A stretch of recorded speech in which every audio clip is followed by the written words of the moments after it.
I am Linda van Tilburg for Biz News. As the prevalence of Parkinson's disease continues to rise, particularly amidst aging populations, its impact is becoming increasingly significant across diverse cultural and ethnic groups in South Africa and the broader African continent.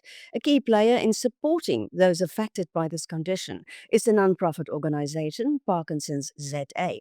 Well, today we are joined by their founding director, Rakesh Harribhai, to discuss how Parkinson's ZA is making a difference in the lives of individuals and families dealing with Parkinson's disease. Well, hi, Rakesh. Thanks for joining us. Thank you, Linda, and thank you to the Biz News community for having us. So, why did you get involved with Parkinson's ZA?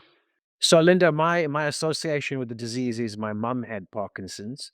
Um, it was around 2005. I was working in Johannesburg, and when I got the news, and I mean, the problem with Parkinson's, and for that matter, most geriatric diseases, is that it's just resigned to old age.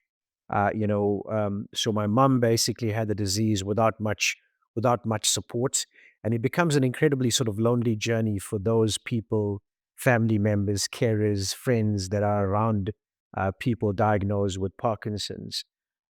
So when she passed on in 2021, I sort of, I mean, I was much more privileged to be able to, and pretty well resourced, to get the right information, to visit, albeit being in Johannesburg while she was in Durban. I made every sort of neurologist appointment, and we had a good caregiver that basically helped.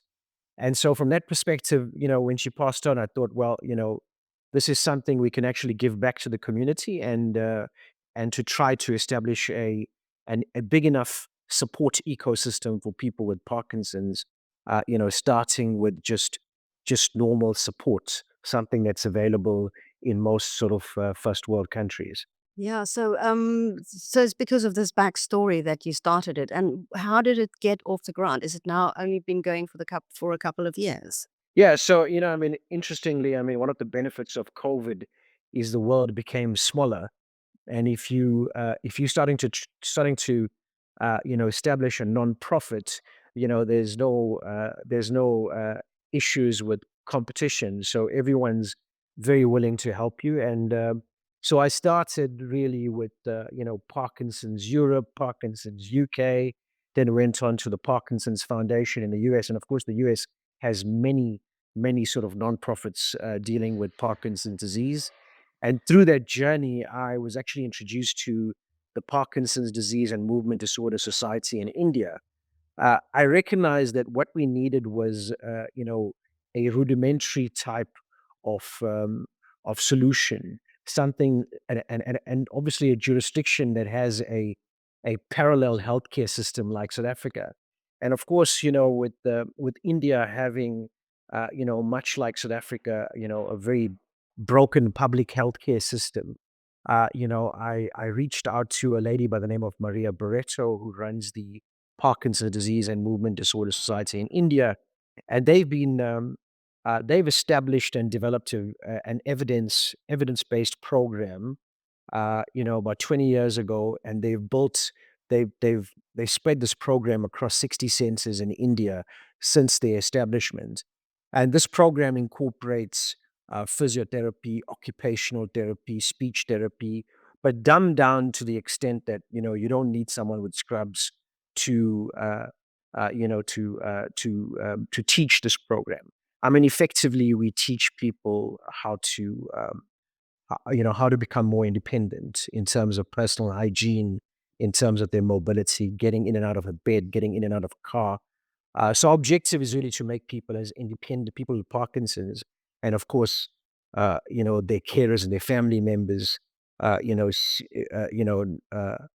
become a little bit, less sort of, or people with Parkinson's becoming less dependent on their family members and carers. So, is this all on your website, all the information? So we have a lot of information on our website. We try, because we are, I mean, we have a very thin organizational structure deliberately.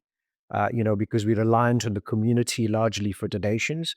So we keep our fixed costs light. I mean, I have a day job, so I manage all the organizational, issues, and we have a program manager in Durban. We actually have 3 programs in Durban. So I mean, on a Monday we have a table tennis program where we have invite the community to play table tennis. On a Thursday, we render the PDMDS program that I mentioned earlier, to the community of Durban at large. And on a Friday, we started a program at a retirement home called the Bet Shalom Home in Durban. So I mean, we try to spread our fixed costs as lightly as possible. And so, as a result of that, coming back to your question, you will see that our website basically points to a lot of community partners like Parkinson's Europe, Parkinson's UK, where those websites are a lot more resourced with information and have a bit of a feedback. We obviously deliberately don't want to offer too much of medical information, so our website is really sort of directed, to people with Parkinson's to get active. Incidentally, one of the biggest breakthroughs in Parkinson's research is that aerobic exercise tends to attenuate the symptoms of Parkinson's. So you'll see there's lots of activity based stuff on our website, pointers to certain exercises, lots of blogs in terms of motivating people and looking at people around the world that have Parkinson's, but that are still conducting their lives fairly independently. So yeah, so we try to basically keep it focused on people, encouraging people to thrive with Parkinson's. And then in terms of any medical information, we encourage them to go to our community partner pages. So do you plan to you talked about what you do in Durban. Do you plan to roll it out to other cities in South Africa? Yes, Linda. I mean, we actually we're now 2 years young and established largely in Durban, and we've been, our objective is to first, replicate the model in other metros of South Africa, Cape Town and Johannesburg specifically, and then actually roll it out to peri-urban areas. And like I said, because it's a rudimentary model, we need, we can use a physiotherapist, but we can also use a biokineticist, a trainer, a nursing sister at a home to basically replicate the program. And in that regard, we actually looking at Pretoria East. There's a number of retirement homes in Pretoria East, and we actually talking to one particular retirement home, and hopefully as early as March, we would be able to announce the start of a new support group in Pretoria East that uses the same program that we have in Durban. I mean, I just want to elaborate on that. I mean, when we first launched our program, and it's very similar to what I saw with my mum. I mean, people with Parkinson's become very insular, because watching what develops to their body, they become very embarrassed. They don't want to go out in public. And so, those that attended our launch at the Durban Country Club, in August 2022, they were very much the same. Hardly spoke, very reluctant, very cautious, in terms of what was next. And 2 years later, what we've developed is a community. They look forward to playing table tennis on a Monday, meeting each other on a Wednesday, going in smaller groups to the beach on a Saturday. So what we've created is a community, and Michael J. Fox, is quoted as saying that the experts in Parkinson's is the person with Parkinson. And so, what we've created is a forum where people learn from each other, simple tips, about their medication, about clothes to wear, about little tricks, about sharing their stories, without having to explain too much about their condition. So, we've noticed the efficacy in this program in terms of their social confidence, in terms of improved mobility, and so, yeah, so we're really enthusiastic about expanding this program to Pretoria East. at the beginning of the year, and hopefully to Johannesburg, later or early next year, and Cape Town, of course, as well. But yeah, I mean, look, the demand is overwhelming. It's the fastest growing neurodegenerative disease in the world.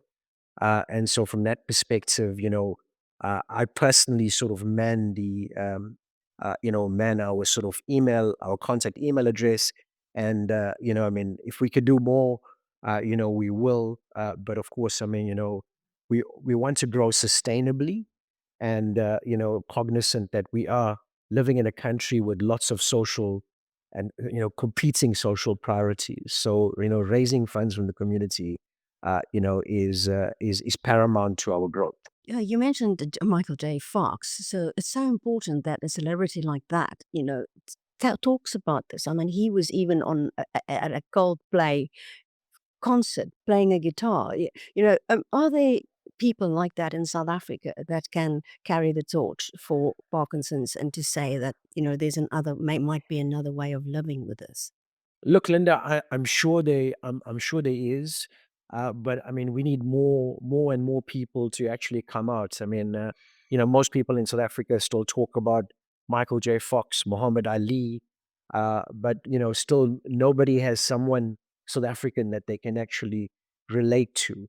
And we do need, an evangelistic kind of approach, to the disease for more people to basically come out, and like Michael J. Fox, I mean, he still has the odd cameo role in movies, and takes interviews and stuff like that. So we do really need people like that because we want people to know that you can thrive with Parkinson's disease. You don't have to be insular. You can make friends, and the more of these people that come out, the more South Africans with Parkinson's have people to look up to. So what are we looking at in South Africa? What does the data say? How many people have Parkinson's? So this is the tragedy, Linda. We don't actually have an accurate record of the number of people with Parkinson's. I think, I mean, that's one of the things that we are trying to do through our affiliations with the South African disability organizations, with the South African Epilepsy Organization, is to basically sort of get our medical practitioners to have some way of actually recording this year. I mean that's only we're really talking about those that are diagnosed, and typically those that are diagnosed are actually part of the medically insured part of our population. There are many people that go undiagnosed because they don't have the right access to healthcare or a neurologist. And the other thing that's worth saying is that the stereotype for Parkinson's is a 60-something-year-old white male. But I mean, I can say with a fair degree of confidence. I mean, if I look at our support group in Durban, the proportion of male to female is kind of 50-50. Number one, and of course, I mean, in South Africa, we live in a peculiar situation where a number of our indigenous African community, finds this as witchcraft, and therefore are reluctant to basically again get themselves diagnosed and really becoming a member of the community. They typically get resigned to the corners of community where nobody wants to interact with them. So there is still a lack of awareness that needs to be, remedied. Are there clinical characteristics unique to Africans or Indians in South Africa that might differ from the data that's out there in Europe or in America? So look, I mean, there's been a lot of research in terms of genetic markers, especially through the Michael J. Fox Foundation. I'm really not clued up in terms of how it impacts various communities, but I do know that there are a lot of ways to actually sort of identify which gene marker you have. Well, Rakesh Harribhai, thanks so much for speaking to us. Linda, thank you so much for your time, and to the members of the business community. Our website is parkinsonza.org, and our email is hello@parkinsonza.org. So, feel free to reach out to us.